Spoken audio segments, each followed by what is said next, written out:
Is this a big problem waiting to explode even more? We're fighting over listing portals, but the real issue here is dual agency in a private listing world.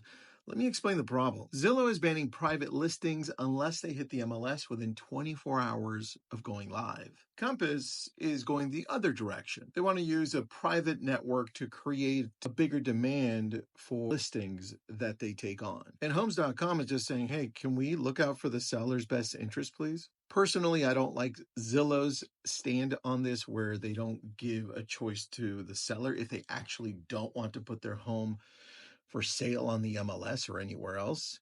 And I definitely don't like Compass's approach, which is saying, hey, let's keep it to ourselves here and then showcase it only to Compass agents. And there are some nuances to that. Behind all of that is something that hasn't really been talked about, and that's dual agency. That's where one agent or team under the same brokerage represent the buyer and the seller together. And when you have a world where you have more private listings, that chance increases. It's such a big problem that some states in the United States say, hey, you know what? That's just not allowed here. On top of that, it's always a recurring lawsuit where the seller or the buyer finds out that they were represented both by the same agent and that a problem arises. The complaint usually is that one party representing both sides has biases. And of course, they have sensitive information that they shouldn't share with the other side.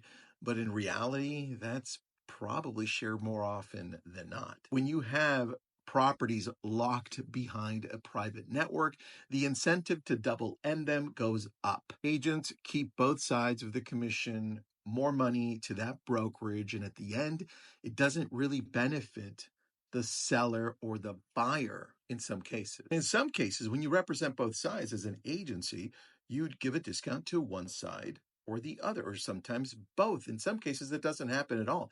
But that's not the real issue. The real issue is having sensitive information and sharing it with the other party. That's the big problem. What do you think? Because it's legal in California, but some other states just don't allow it.